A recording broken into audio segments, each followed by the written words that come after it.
The Word of God is alive and powerful, sharper than any two-edged sword, piercing even to the dividing asunder of the soul and spirit and of the joints and the marrow, and is a critic of the thoughts and intents of the heart. All Scripture is God-breathed and is profitable for doctrine, for reproof, for correction, for instruction in righteousness, that the man of God might be mature, thoroughly equipped unto all good works. Study to show thyself approved unto God, a workman that needeth not to be ashamed, rightly dividing the word of truth. Psalm 46, 1-3. God is our refuge and strength, a very present help in trouble. Therefore we will not fear, even though the earth be removed, and though the mountains be carried into the midst of the sea, though its waters roar and be troubled, though the mountains shake with its swelling. Ephesians 4:26-27. Be angry and do not sin. Do not let the sun go down on your wrath, nor give place to the devil. Mark 4:38-40. But he was in the stern asleep on a pillow.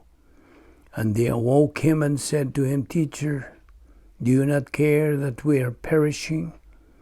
Then he arose and rebuked the wind and said to the sea, Peace, be still. And the wind ceased, and there was a great calm. But he said to them, Why are you so fearful?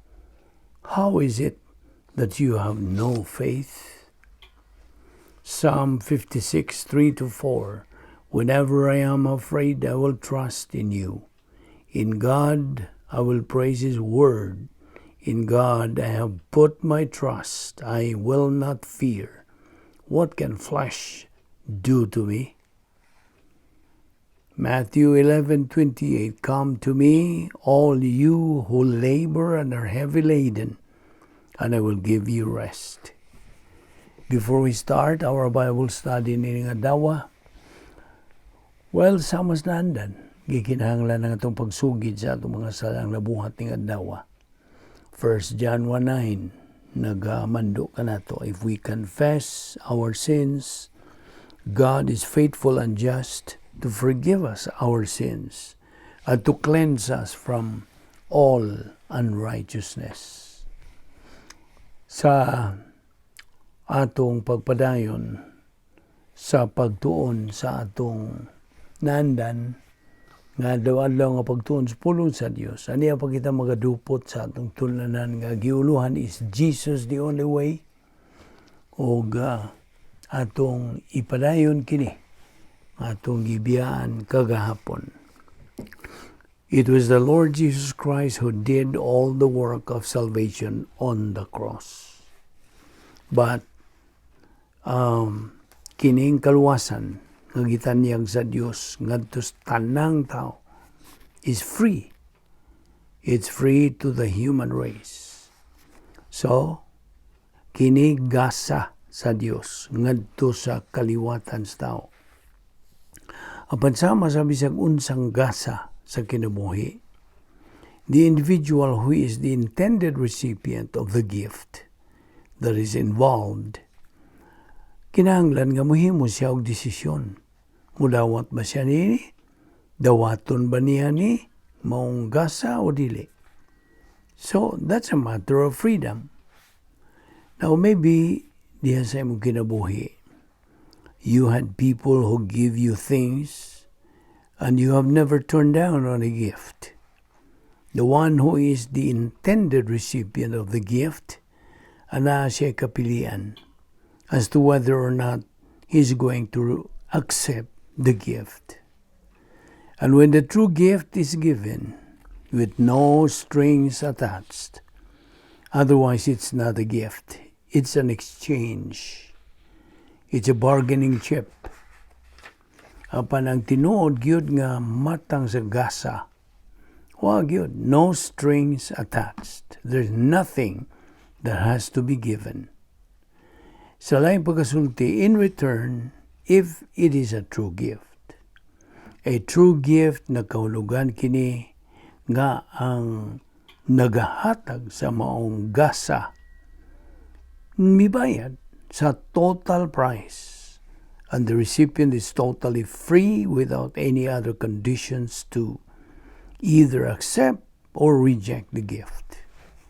Ang mao'y hinungdan ng Episod 2:8-9 na kanayon, we have been saved by grace through faith, that not of yourselves. It's a what? It's a gift of God. Na, gasa kini sa Dios, not of works, lest anyone should boast. Now, klaro man kayo, tataw man kayo, that's lucidly clear a verse, isn't it? So, money, provision kini sa kaluwasan, ug mao kini gitawag natog stimulus to all the members of the human race. Stimulus ni alang sa tanan. Now, ang tanang mga dili magtotoo, tanang mga sakop sa kaliwatan sa tao na nag-iya og kabubuton, that freedom of choice, with the positive pole and the negative pole, the desire pole and non-desire pole, the softness pole and hardness pole, the honesty pole and dishonesty pole. And paminaw, kung ang dili magtotoo, mudawat siya ni ining kasayuran bahin sa mayong balita sa kaluwasan, it goes into the mentality of his soul. Musuod kini. He has faith nga pundo na diha sa iyang kalag as the appropriator of the soul. O, when this information goes into the mentality, sa iyang pangunahuna, sa iyang kalag, ang Diyos Espiritu Santo will cause the unbeliever to comprehend it.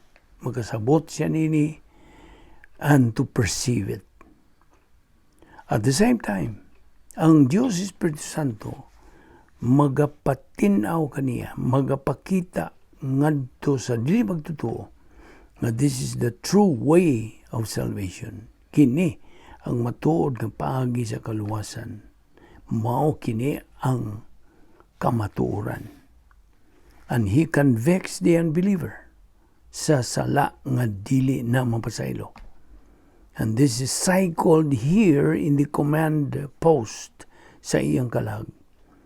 Ang volition niya, ang iyang kabubuton, ug tungod kay siya nakasabot manini, it is therefore a stimulus to which he has to respond, o siya musanong niini. He does respond.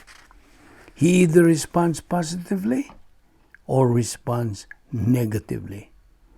But kini siya nga di magtotoo, makasabot kun ang maong kasayuran gihatag ngadto kaniya. If the gospel message is communicated niadtong dili magtotoo in a language nga masabtan, then ang dili magtotoo iyang tan-awon kini, he faces it as a stimulus, and he is in a fork on the road and he has to take it. He either has to respond positively and accept Christ as Savior, or he has to respond negatively and reject iyang isalikway si Kristo ingon nga maduluwas. There's no third option. Wala. Karon, ang dili magtutuo kinsa negatibo ngadto sa mong mayong balitan sa kaluwasan. Sometimes, he throws up a third option. I don't understand what you are talking about. You're telling me I'm not smart enough to understand it. I don't talk about religion or politics. What about the heathens in Africa? Kini, ang iyang pagsulti ni, these are all smoke screens to try to get that proverbial monkey off the back of the unbeliever. So, he does not have to face the spiritual pain that is going through sa iyang kalag, ug ang sakit mo kini, that he is convicted of the unpardonable sin. Ikumbiktar siya sa sala nga dili na makasaylo. And it is a painful thing, painful, sakit for the people or for people who are negative toward Christ. That is, kining mga di magtutuwa nga negatibo nga to kang Kristo, to face the reality of their own hardness of heart, katiga silang kasing-kasing, and change their attitude. But when they are informed nga ang ilang negatibong kabubuton, ang ilang pagsalikway kang Kristo ingon nga manluwas, is going to send them asa ngadto sa linaw sa kalayo.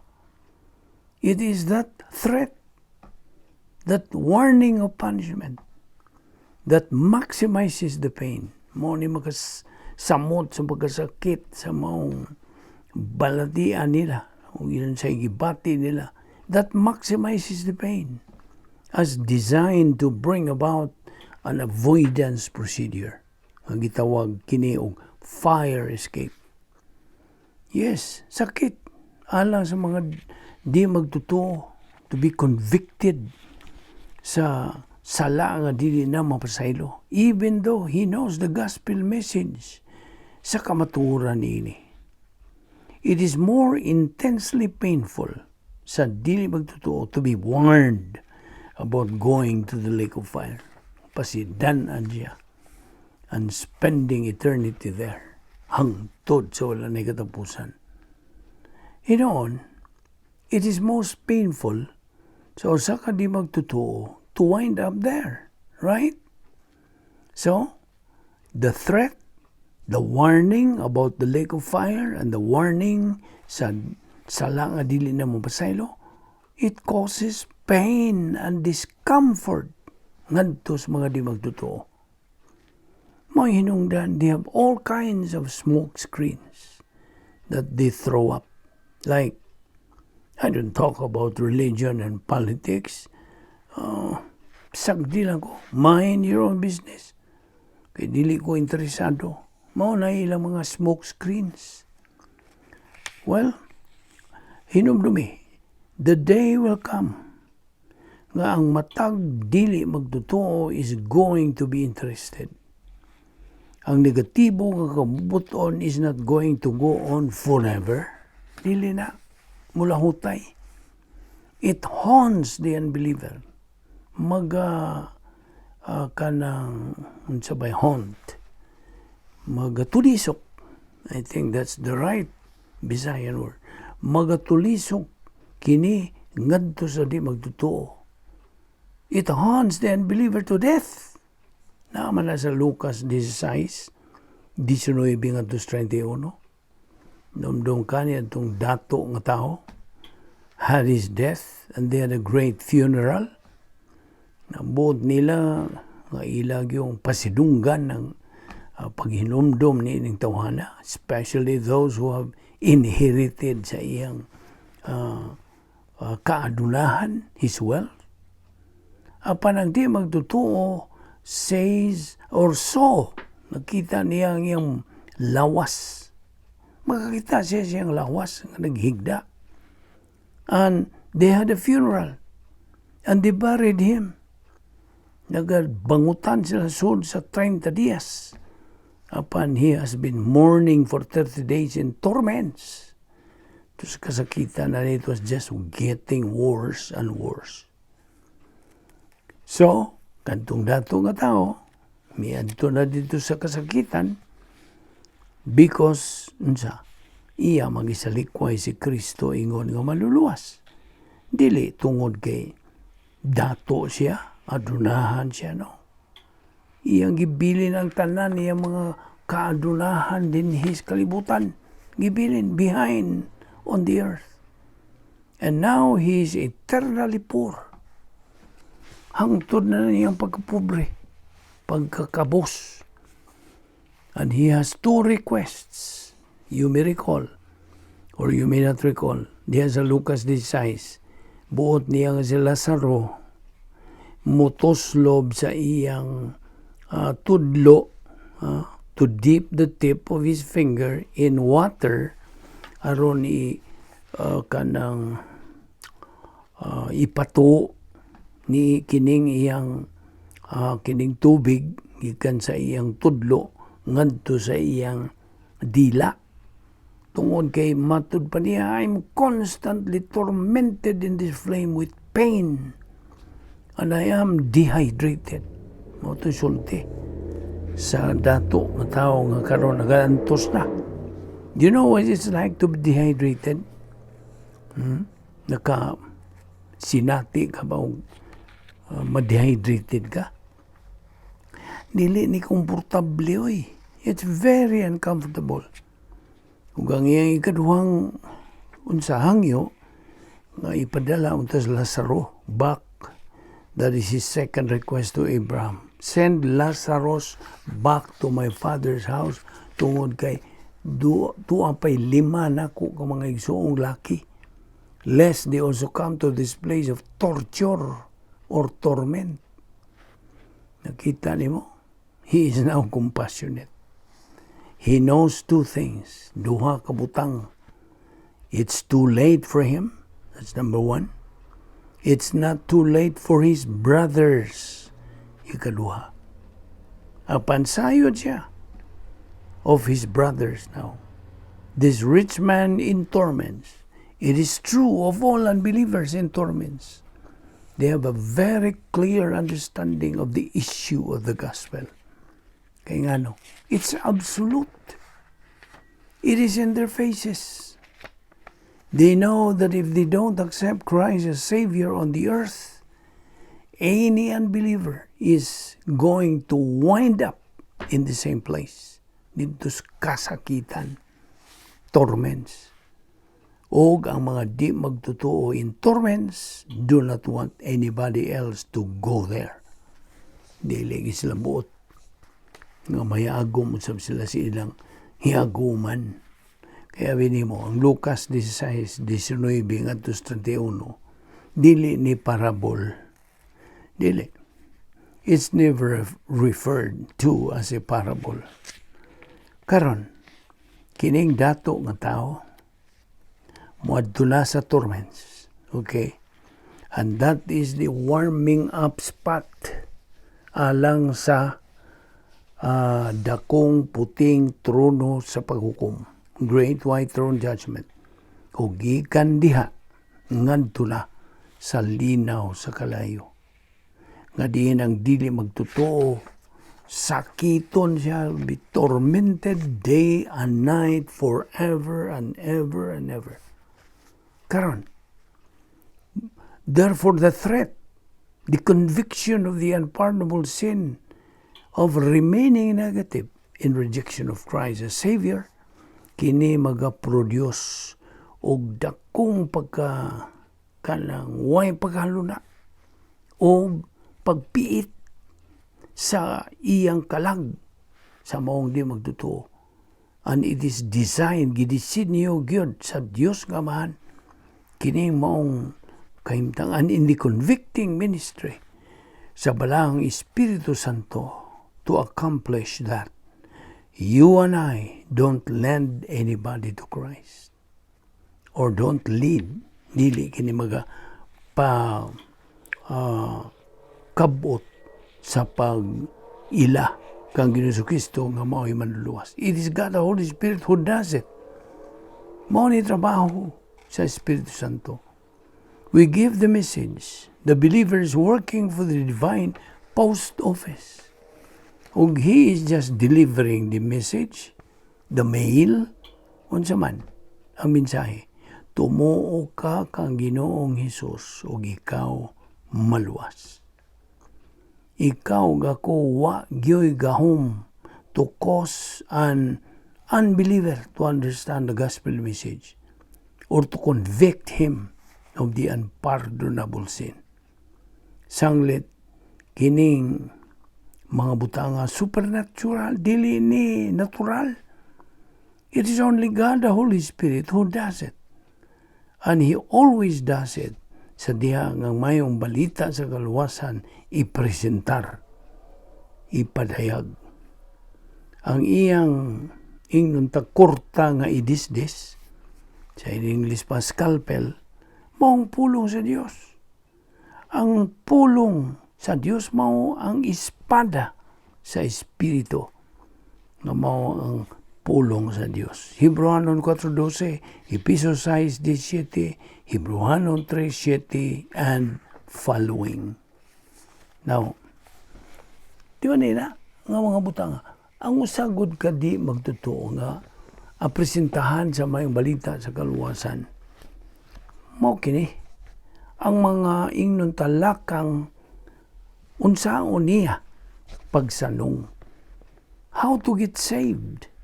Kaya kung musanong siya, he is on the road to being saved. Kaya ibaw ka, mao kini ang mga lakang how to be saved. Ang una gyud niini, the individual person, buta sabot ang di magtotoo, nanginahanglan og unsa kasayuran bahin sa mayong balita sa kaluwasan. Kinahanglan siya mudawat niining moong kasayuran. He must be a recipient of gospel information. As a matter of fact, here is where God the Holy Spirit comes in. You see? Mao ko yung gingon nimo nga. Mao kini ang papel na the Holy Spirit plays. So He's playing His role. He comes in. Ikaduha nga butang, ang di magtutuo na ginahanglan og pagbaton og positibong kabubuton. Diha sa mga buhat kapitulo 2, versikulo 37 ngadto 38. Ang nagsulti kini og the men and brothers said, "What shall we do?" And Peter said, "Change your attitude about Christ." Usbang imong pangunahuna, ang imong pagtagad bahin ni Ginoong Kristo. Ang dili magtutuo nang ginahanglan siya positibong kabubuton. He has to have the desire to have eternal life. Kay sa diha nga kining maong di magtutuo, manag-iya na kana og kanang tinguha to have eternal life, then sayon na sa pagda kaniya into faith in Christ. Because that positive volition is what activates faith. Mo kanay magapadasig, magapabuhi sa iyang pagtuo. It is what empowers faith to make that decision to trust in Christ as Savior. Ug busa, mo kini ang mga lakang. The unbeliever has to have to trust in Christ as Savior. That is to be saved. So, he has to have the knowledge of the gospel, Romans 10:14. He has to have positive volition, Acts 2:38, Acts 17:30, and Acts 16:31. Now, inomdom ka niya itong Philippian jailer, magbalantay sa bilangguan. Nangutan na siya ni Pablo o ni Silas. The Philippian jailer asked Paul and Silas, "Sirs, what must I do to be saved?" Acts 16:31, ang tubag, came back, "Believe on the Lord Jesus Christ, and thou shalt be saved." So that is the principle of positive volition. Wherever there is positive volition, sa mga sakop sa kaliwatan sa tao, ang Diyos magasangkap gayod sa kasayuran bahin sa maayong balita sa kaluwasan for that unbeliever, so that that unbeliever can make that all-important decision sa pagtuo, pagdawat kang Ginoong Kristo ingon nga iyang manluluwas. Sa laing bahin is the principle of negative volition. Mao kini ang opposite, ang atbang. Wherever the unbeliever is negative, ngadto sa ingnon ta God consciousness, ay ang pagkasayod nga naay Dios, he may or may not become the recipient of gospel information. Kaya mga ingnon ta lang mga irihis, ingnon ta, kaya mo mantial ni Visayan og heathen. Ang mga irihis God, mga irihis God. Okay? Heathens are heathens. Unbelievers are heathen. They are pagan, mga pagano.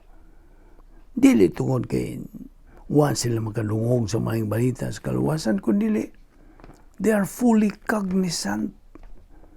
Hingpit kung ilang pagkasayod nga na ay Dios.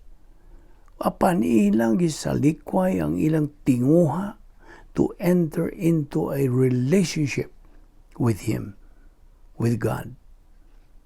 Nasa Roma 1:18-20, ang versikulo 18 sa gisulti, for the wrath of God is revealed from heaven against all ungodliness and unrighteousness of men who suppress the truth in unrighteousness. Verse 19, because what may be known of God is manifest in them, for God had shown it to them. Verse 20, for since the creation of the world, His invisible attributes are clearly seen, tataw gyud nga naklaro, being understood by the things that are made, even His eternal power and Godhead, so that they are without excuse. So, ilang gisumpo ang kamaturan, ilang gisumpo ang ilang kasayuran bahin sa Dios. They suppress their knowledge of the existence of God. Ang sunod nga prinsipyo nini mo kini, ang Dios kinsa hingpit nga pagmatarong o justisya can never be unfair with the believer. Never. Deuteronomy 32:4 sulti bahin ini nga, He is the rock, His work is perfect, for all His ways are justice, a God of truth and without injustice, righteous and upright He is. Mao kaniyang mga punto nga itong gidadiha kanimo. Ang usa ka di magtutuo, ana sa kahigayunan sa pagdawat sa kaluwasan. Now, ato kang hatagag background, so to speak, sa nahitabo sa atong Ginoong Kristo samtang naga-antos siya sa lukat sa atong mga sala. Si Ginoong Kristo nahimong kabus aron nga kita mahimong dato. Naman na 2 Korinto 8:9. For we know the grace of our Lord Jesus Christ, that though He was rich, yet for your sakes He became poor, that ye through His poverty might be rich. So nakita na to nga kita naluwas pinagi sa grasya, pinagi sa pagtuo, o dili gini atong binuhatan. It is the gift of God, gasa sa Dios. Dili ni sa mga binuhatan aron nga wa gyoy makapasigar mo nini. Episo 2:8-9. Og busa sa diha nga ang tao anaan na diha siya kang Kristo. If a man be in Christ, he is a new creature. Bago na siyang binuhat. Old things are passed away. Behold, all things are become new. 2 Corinto 5:17. Kaingon usab, as many as received him, to them he gave the right to become children of God, even to those who believe in his name. Now, yan itong pagsakripisyo na Ginoong Kristo dito sa cross tungod sa atong mga sala. Ato kang hatagang background sa bahin sa atong Ginoong Kristo. Ikaduhang persona sa balaang Trinidad. Si Ginoong Kristo, at the point of virgin conception and birth, nga human sa katluan ka mga katuigan, miadto siya sa cross. And on that cross, gibutang siya didto gikan sa alas 9 sa buntag, after he had been up all night, tibuok nga bi'i. He had been through sa tulo ka mga kanang paghusay kaniya, relihiyoso nga paghusay, three religious trials and 3 civil trials. Now, in the religious trials, there was no defense attorney for the defendant. Wala. There was violence in the courthouse, in the courtroom. The judge was prejudiced. The court was prejudiced. So, ila siyang gisumbang, gikulata, gipasakaan siyang bakak nga sumbong, gibutang-butangan siya. He was falsely accused. Gisagpa nila, gibunalan nila, iludan pa gani nila. Mao kini ang giagian sa atong Ginoo prior to the cross. Ang sistema sa Jewish jurisprudence, ubos kini sa balaod ni Moises, completely broke down, lost its objectivity. Dihay pagguba yun sa distortion of law. Dihay kabangis. Ang tulo ka civil trials, scam, only used by the Jews to become the instrument of railroading this innocent person to death. Now, unsa man gyud ang kinagrabihang nga inustisya nga nahitabo sa tibuok kasaysayan sa tao. Mao katong dangatan ni Ginoong Kristo. That was the greatest injustice that has ever occurred in human history.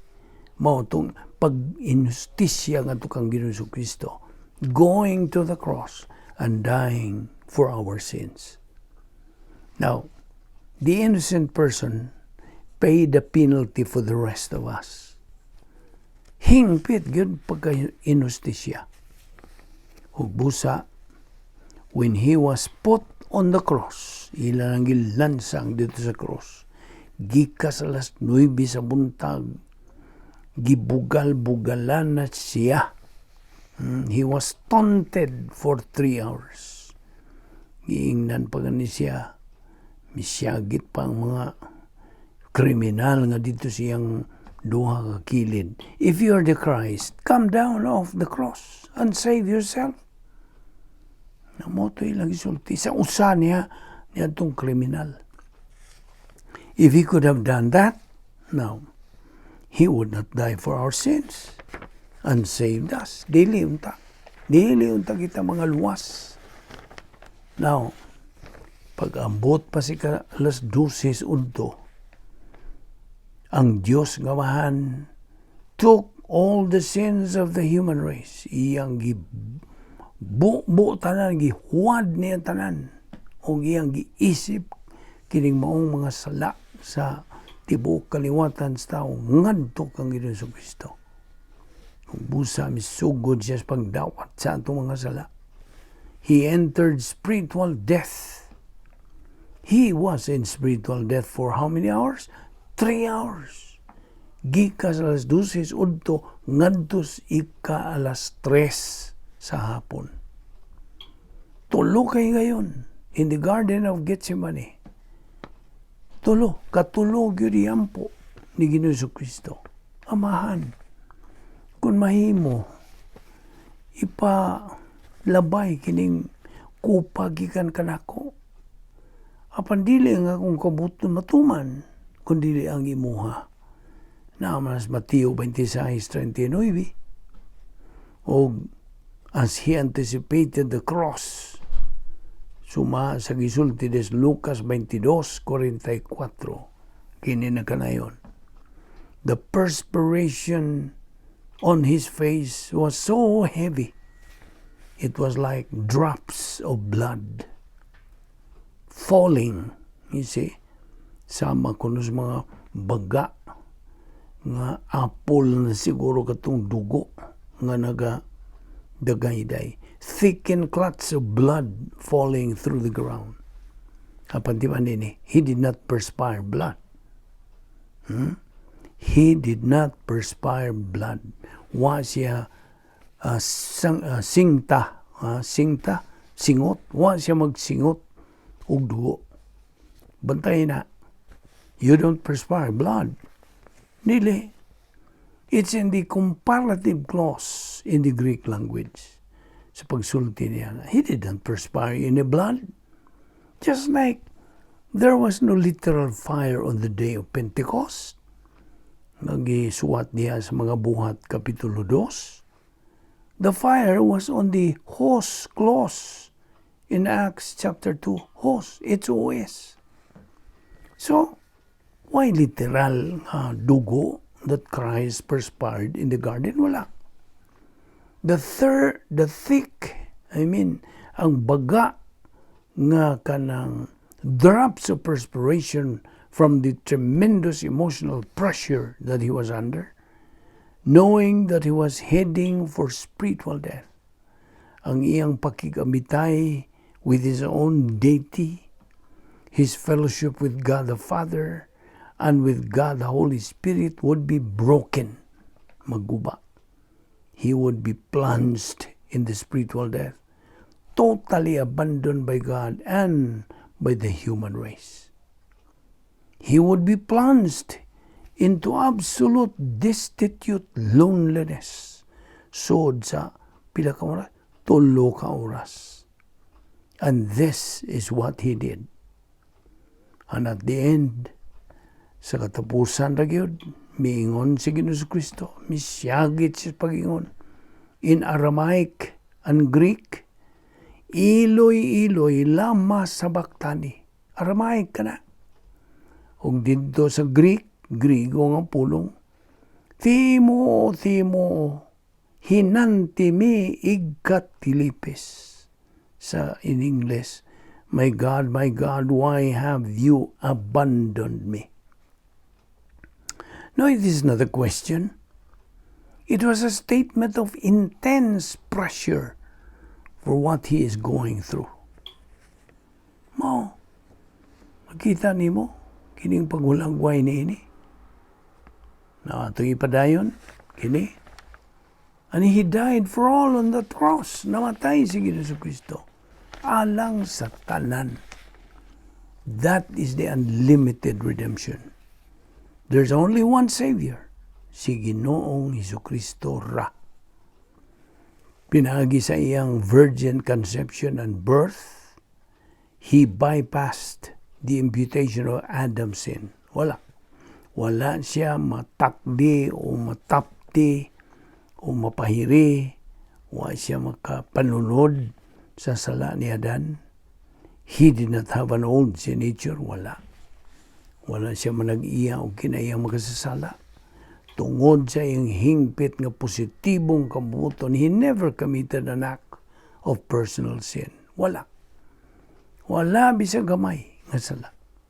This adds up to the fact that in his humanity, hingpit siya nga pagkamatarong, nga kadto mo ay nagakalifikar kaniya to be the Savior. He satisfies the demands sa kinaiya sa Diyos, that the one who paid the penalty for man's sin had to be a perfect spiritual character, perfect righteousness, Christ was like that sa iyang pagkatao in His humanity. Walay bisag kinsang sakop sa kaliwatan sa tao has ever been like Him. Wala. Di man ikini, there is only one Savior, si Ginoong Hesukristo ra. Acts 4:12 sa gisulti. Neither is there salvation on any other under heaven given among men whereby we must be saved. Christ died on the cross, namatay siya dito sa cross, misod siya sa espirituhanong kamatayon, the greatest injustice in human history, o bahin sa doktrina, we take His person that satisfies the righteousness and justice of God. Natagbaw ang pagkamatarong ug ang hustisya sa Dios ngamahan. Ang iyang kamatayon nakatagbaw sa pagkamatarong o sa pagkabalaan sa Dios. Ang iyang kamatayon nakatagbaw sa hustisya sa Dios. Ang gugma sa Dios, therefore, pours to man by way of the cross. John 3:16. And now doctrinally, we take spiritual death and apply it to the problems of sin. Di ba ni?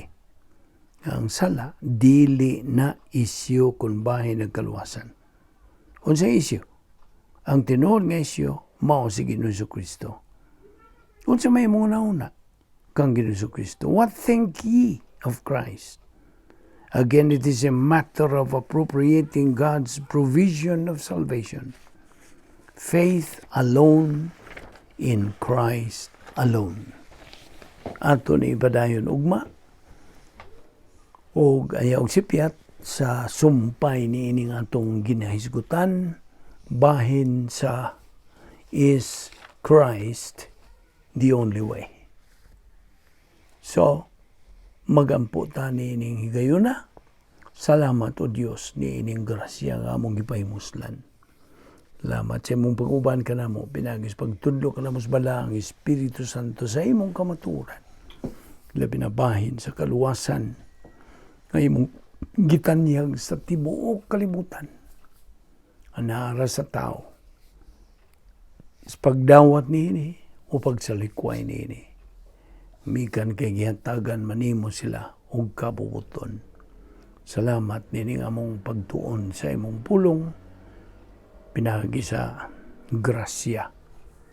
Ubani kami nining adlaw ilikay kami sa mga kabilinggan dada kami pagbalik ugma. Nung kami makapadayon nining among spiritual momentum. Kining tanan among gipasalamatan sa ngalan ni Ginoong Hesukristo. Amen.